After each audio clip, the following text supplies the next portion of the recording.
Nos séculos XV e XVI, ao mesmo tempo que descobria o mundo, o homem europeu começou a descobrir-se a si próprio.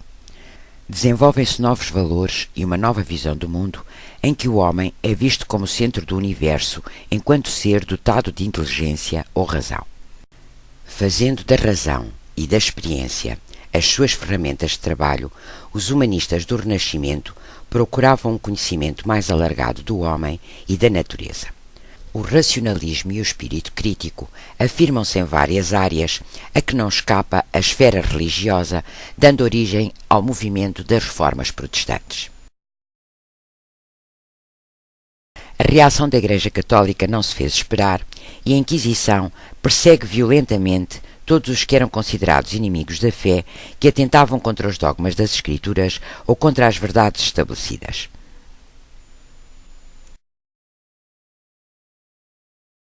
Através do índex, os censores da Igreja Católica vigiavam todos os livros publicados. Aqueles que eram considerados como veiculando ideias perigosas para a fé eram queimados e proibidos. Uma das verdades aceites durante toda a Idade Média e estabelecida pela Igreja Católica era a concepção ptolomaica do universo. Segundo esta concepção, a Terra era o centro do universo e o Sol e os outros planetas giravam em seu redor.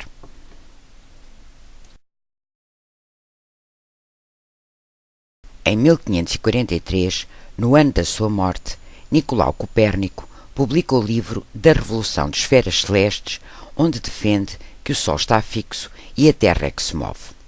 A teoria heliocêntrica de Copérnico foi considerada pela Igreja Católica absurda, teológica e psicologicamente falsa, configurando, no mínimo, um erro de fé. Copérnico não tinha uma base experimental para a sua teoria, mas 60 anos mais tarde, Galileu comprova, através de observações realizadas com a luneta óptica, um dos seus inventos. Para Galileu, a demonstração era a base da ciência. Para que algo fosse considerado científico, era preciso que fosse demonstrado conclusivamente. Qualquer outra coisa era uma conjectura ou uma opinião. Galileu publicou o seu grande livro Diálogo sobre os dois principais sistemas do mundo, o sistema geocêntrico e o sistema heliocêntrico.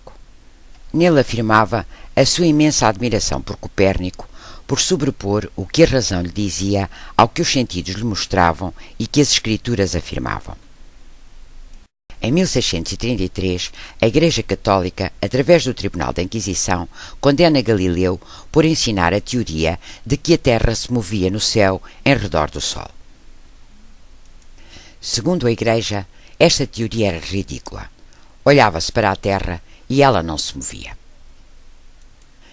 Galileu é um dos representantes de uma época que considerava que o pensamento racional era uma ferramenta que poderia ajudar a resolver os problemas e a aclarar todos os mistérios. Francis Bacon, considerado por muitos o pai do método experimental e das ciências modernas, dizia: não basta juntar um maior número de experiências e escolhê-las com mais cuidado que até aqui. É preciso seguir outro método, uma outra ordem, porque a experiência vaga não passa de um tatear e serve mais para espantar os homens do que para esclarecer.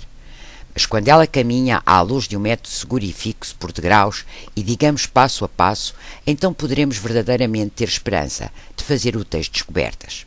Para estes homens, a razão era a luz que afastaria as trevas da ignorância, melhorando as condições de vida do homem.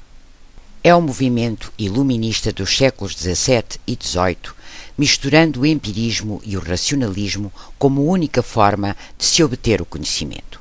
Galileu comprova a teoria heliocêntrica, Descartes desenvolve estudos de álgebra e lança as bases da geometria analítica, Newton descobre a teoria da gravitação universal dos corpos.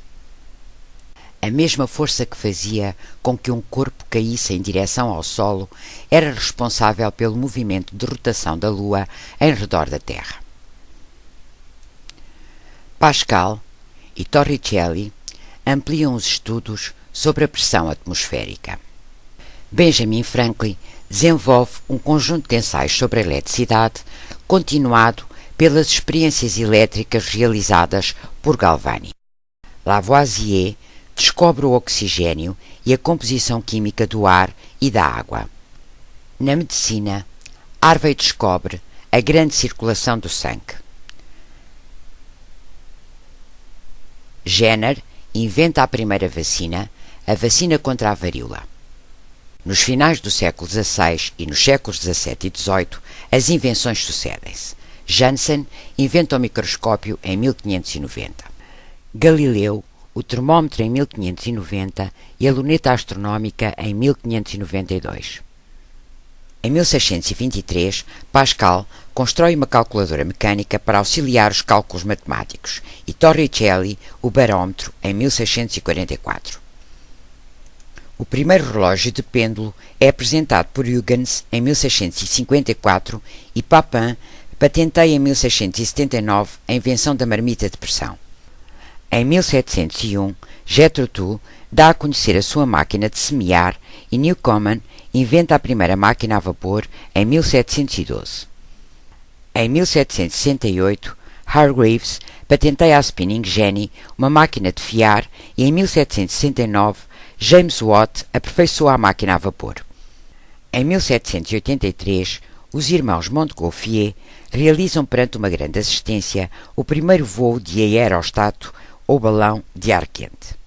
Muitos não consideram, no entanto, os irmãos Montgolfier como os inventores do balão quente, porque cerca de 80 anos antes, em 1709, o padre jesuíta Bartolomeu de Gusmão teria conseguido a ascensão de um balão cheio de ar quente.